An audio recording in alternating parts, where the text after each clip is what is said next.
Assalamualaikum warahmatullahi wabarakatuh. Bismillahirrahmanirrahim. Alhamdulillahirabbil alamin. Wassalatu wassalamu ala asyrafil anbiya'i wal mursalin wa ala alihi wa sahbihi ajma'in. Asyhadu an la ilaha illallah wahdahu la syarikalah wa asyhadu anna Muhammadan abduhu wa rasuluhu la nabiyya ba'da. Rabbi shrah li sadri wa yassir li amri wahlul 'uqdatam min lisani yafqahu qawli. Shadaqallahu nazim. Pertama sekali mari kita ucapkan rasa puji dan syukur kita kepada Allah Subhanahu wa taala. Alhamdulillah pada Ramadan tahun ini kita dapat melaksanakan ibadah puasa Ramadan, melaksanakan qiyamul lail. Kita berdoa kepada Allah, mudah-mudahan rangkaian ibadah yang kita lakukan Ramadan tahun ini diberikan pahala oleh Allah yang berlipat ganda. Amin, amin ya rabbal alamin. Selawat beriring salam mari kita sampaikan kepada Nabi besar kita Muhammad sallallahu alaihi wasallam. Allahumma shalli ala sayyidina Muhammad wa ala ali sayyidina Muhammad. Yang kami hormati Ibu Pimpinan PSBN Sakato Padang beserta jajarannya, Bapak, Ibu-ibu, para pendamping yang kami hormati, teristimewa kepada anak-anak kami klien PSBN Sakato Padang yang kami banggakan dan kami harapkan. Pada kesempatan ini judul ceramah kita adalah orang-orang yang memakmurkan masjid. Kita dasari surat At-Taubah ayat yang ke-18 yang berbunyi A'udzubillahi minasyaitonirrajim. Bismillahirrahmanirrahim. Innama ya'muru masajidallahi man amana billahi wal yawmil akhir wa aqamus salata wa atuz zakata wa lam yakhsha illallah fa'asa ulaika ay yakunu minal muhtadin. Shadaqallahul azim.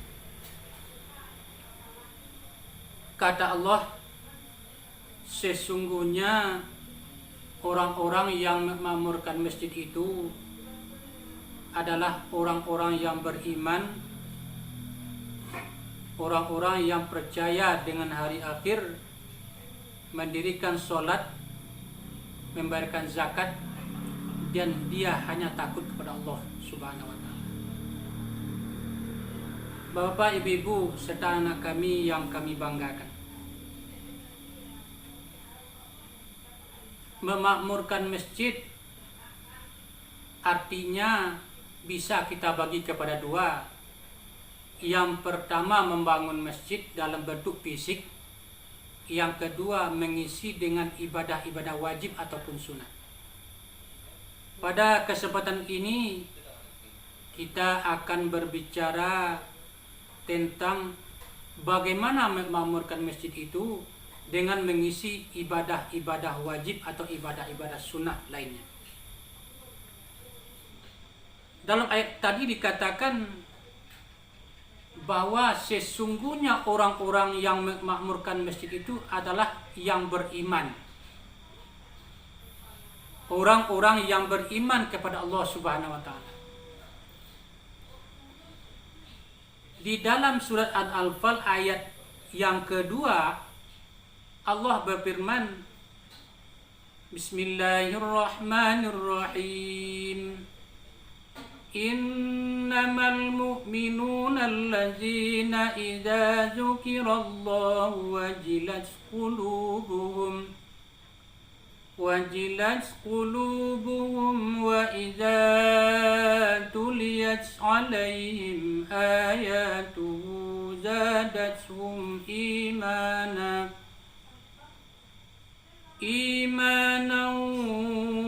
wa ala rabbihim yatawakkalun alladzina yuqimuna as-salata wa mimma razaqnahum yunfiqun. Sadaqallahu azim.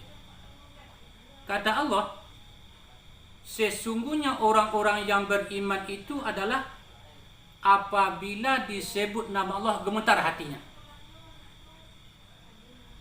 Yang pertama tanda-tanda orang beriman itu.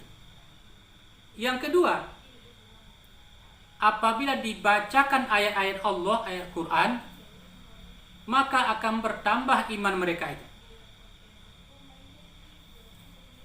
Yang ketiga, kepada Allah mereka berserah diri. Yang keempat adalah orang yang melaksanakan sholat. Yang kelima, menafkahkan sebagian rezeki yang mereka terima. Kaum muslimin sedang dimataru yang berbahagia. Baik, mari kita lihat satu persatu dari ayat surat Al-Anfal ayat 2 dan 3 tadi. Dikatakan Allah tadi, orang yang beriman itu itulah orang-orang yang bisa memakmurkan masjid Allah. Kenapa begitu? Karena orang yang yakin kepada Allah yang bisa untuk melaksanakan ibadah, baik itu ibadah wajib, mahdhah, ataupun ibadah sunnah-sunnah lainnya atau ghairu mahdhah. Mana orangnya itu adalah yang pertama adalah orang yang mendirikan solat.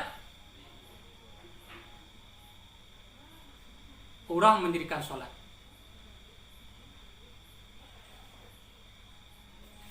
Tidak mungkin orang yang tidak melaksanakan solat bisa memakmurkan masjidnya Allah. Jangankan untuk melaksanakan sholat, orang yang tak sholat itu jangankan untuk melaksanakan sholat, datang ke masjid pun dia enggan.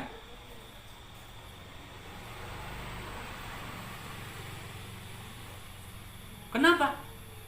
Rasa yakin dan rasa percaya mereka itu kepada Allah kurang. Karena orang-orang sudah yakin dan benar-benar yakin kepada Allah, maka dia pasti melaksanakan sholat. Kaum muslimin sedang Jumat Taru yang berbahagia. Dalam ayat lain dikatakan Allah juga, Inna sholata tanha anil fahsya'i wal munkar. Sholat seseorang itu bisa mencegah orang dari perbuatan keji dan mungkar. Siapapun mereka, apabila mereka melaksanakan sholat, mendirikan sholat, dalam bahasa kita sehari dikatakan melaksanakan mendirikan itu kadang-kadang maknanya hampir sama. Tapi yang kita katakan adalah mendirikan sholat. Kenapa? Karena pengaruh sholat itu terhadap kehidupan mereka itu sangat kental. Timbul pertanyaan, kenapa orang yang kadang-kadang rajin melaksanakan sholat, rajin melaksanakan ibadah, tetapi tidak merubah tingkah laku dan perangainya? Mari kita lihat. Sebelum melaksanakan sholat, ada suatu kewajiban yang perlu kita lakukan. Yang pertama, wudhu.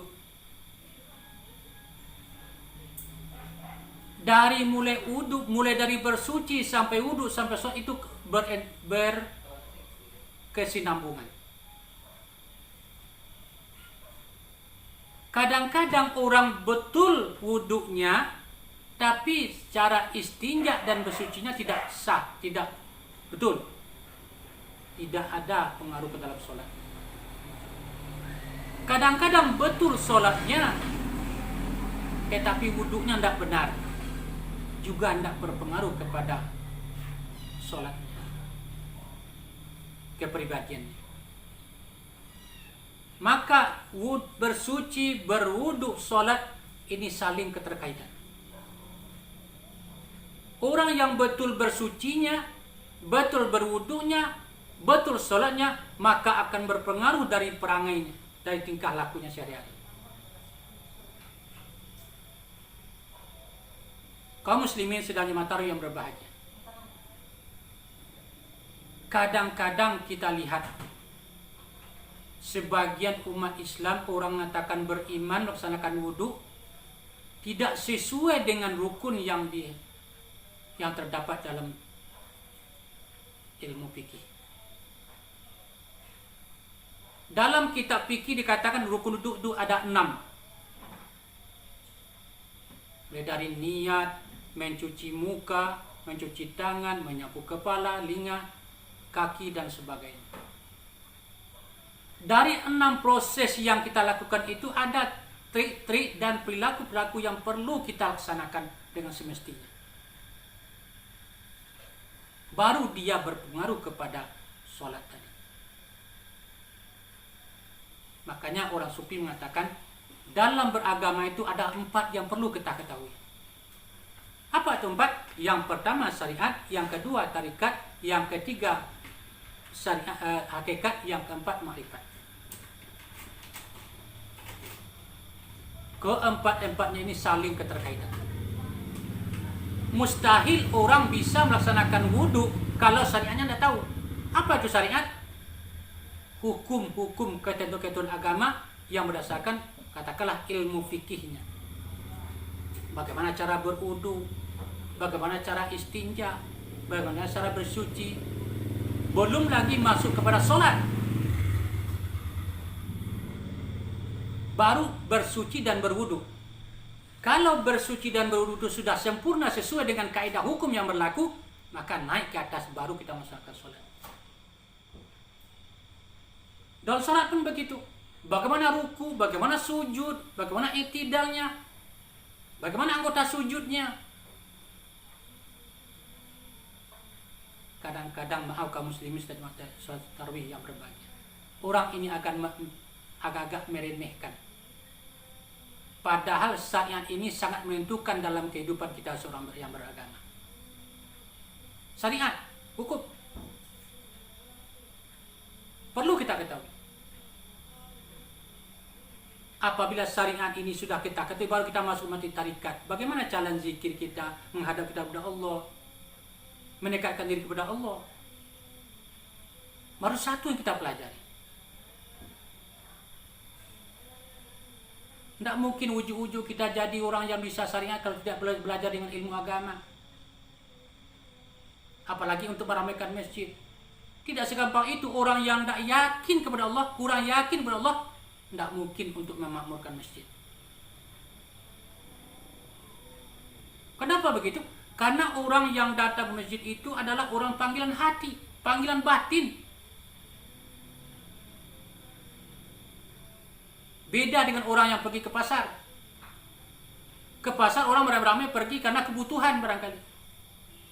Tapi kalau sudah ke masjid, sudah bisa memakmurkan masjid, sudah ada keinginan jiwa batinnya itu untuk datang ke masjid, berarti sudah kebutuhan bagi mereka. Kalau agama sudah menjadikan kebutuhan, itulah dia dikatakan orang yang beriman itu. Bapak dan Ibu jemaah yang berbahagia. Cuman kadang-kadang kita agama ini sebagian orang menganggap itu sudah tidak lagi kebutuhan. Tidak lagi kebutuhan. Kenapa dikatakan agama? Saya katakan sebagian orang mengatakan agama itu tidak kebutuhan. Contoh, ada 2 pilihan. Yang pertama sekolah agama, yang kedua sekolah umum. Orang akan memilih, anak kita akan memilih sekolah umum. Kenapa? Karena sekolah agama katanya merepotkan. Sebagian, bukan seluruh, sebagian.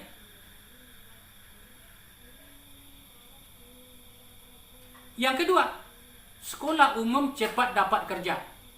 Yang sekolah agama payah dapat kerja. Artinya, orang mengukur agama itu dengan kebutuhan kehidupan duniawi.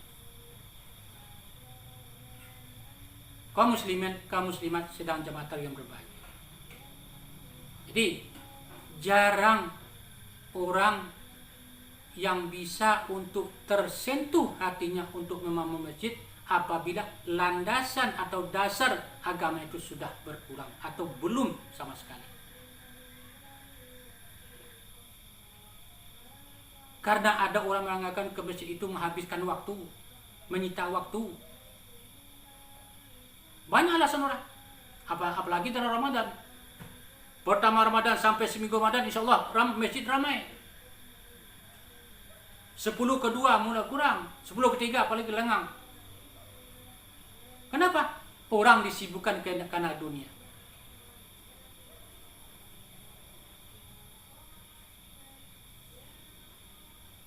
Orang kadang-kadang malah beranggapan kalau datang musibah, orang ramai-ramai ke masjid, ramai-ramai ke musala, ramai-ramai zikir bersama. Ya Allah, ampuni dosa kami ya Allah, beri petunjuk kami ya Allah. Ketika datang musibah, dalam ayat dikatakan Allah, apabila aku timpakan musibah ke manusia, manusia itu berbondong-bondong datang ke tempatku, kata Allah, bermohon kepadaku, minta kepadaku, kata Allah. Tetapi kalau Allah sudah memberikan nikmat kehidupannya, mereka lupa dengan sebelum mereka minta itu, kata Allah.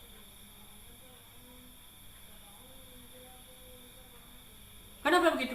Karena orang mengukur sisi kehidupan dunia adalah kehidupan dunia. Diukur dengan kehidupan dunia.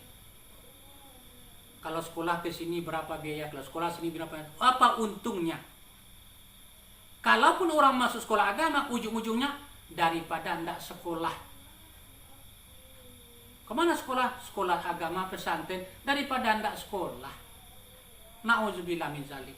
Padahal orang-orang yang tamat pesantren, tamat sekolah agama, inilah bekal, cikal bakal yang bisa untuk memakmurkan masjid kita, yang mengisi jamaah kita. Coba bayangkan Bapak dan Ibu, kalau seandainya tidak ada orang yang sekolah agama, sedikit orang yang masuk sekolah agama, akan kita kemanakan agama kita? Walaupun masjid di depan rumahnya, di samping rumahnya, tetapi kalau sentuh hati itu tidak ada, mustahil orang akan datang ke masjid atau musala. Sudah begitu azan, Allahu Akbar, Allahu Akbar, Allah Maha Besar. Datang ayat lagi, ayat panggilan, Hayya 'alas shalah. Bahasa awak, mari kita sholat. Orang-orang yang beriman ketika Allah tersentuh hatinya, bergetar hati. Oh, datang waktu sholat, mari kita sholat. Apalagi kita dekat dari mushola, dekat dari masjid. Sudahlah duduk dekat masjid, beranda masjid, rumah dekat masjid, dengan azan dia pergi ke rumah, menghilang malah. Na'udzubillah min zalik. Akan kita kemana akan generasi yang seperti ini? Takut datang masjid. Apalagi ketika bulan Ramadan datang. Kenapa tidak ke masjid? Imamnya terlalu cepat, terlalu lambat imamnya. Bacaannya panjang. Padahal semakin panjang bacaan kita, semakin banyak kita baca, semakin besar pahala yang kita terima. Masalah sholat. Yang kedua, masalah bacaan Quran. Datang Ramadan tahun ini, coba kita lihat, bisa kita survei berapa banyak rumah tangga, katakanlah di Kota Padang, yang bisa baca Quran, yang hanya baca Quran di bulan Ramadan ini. Tentu barangkali pulang ke diri kita masing-masing.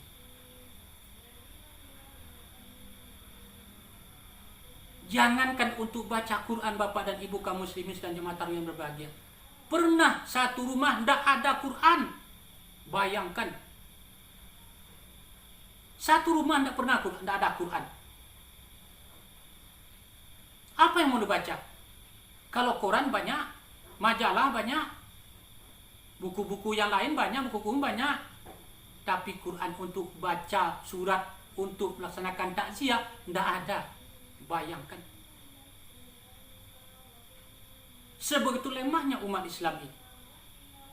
Al-Quran saja tidak punya.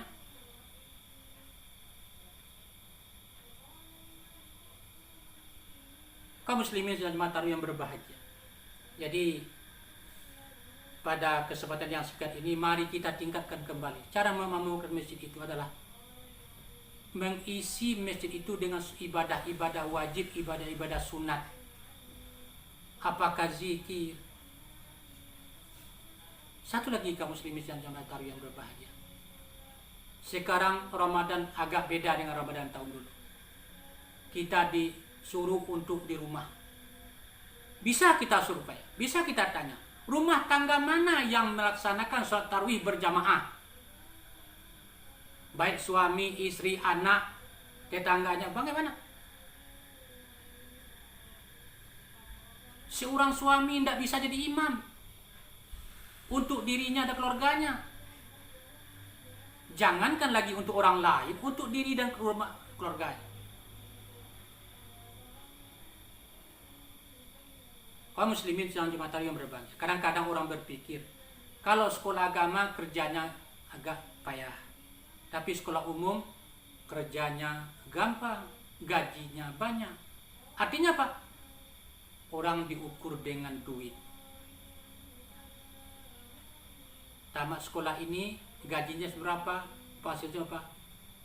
Padahal dalam Quran dikatakan sesungguhnya rumah tangga yang sakinah, mawaddah, warahmah itu adalah rumah tangga yang betul-betul menerapkan syariat Islam. Artinya aman ibadah mereka dilakukan di rumah, baik ibadah sunnah ataupun ibadah wajib, terutama juga ke masjid.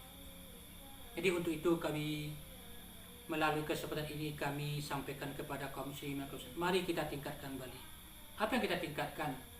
Rasa memiliki masjid, musala, apalagi kita dekat rumah dan masjid kita pelihara baik fisik maupun isi-isi terhadap ibadah-ibadah wajib dan ibadah-ibadah sunat yang kita lakukan. Demikian saya dapat kami sampaikan, terlebih tak kurang mohon maaf. Wallahul muwaffiq ila aqwamit thariq. Wassalamualaikum warahmatullahi wabarakatuh.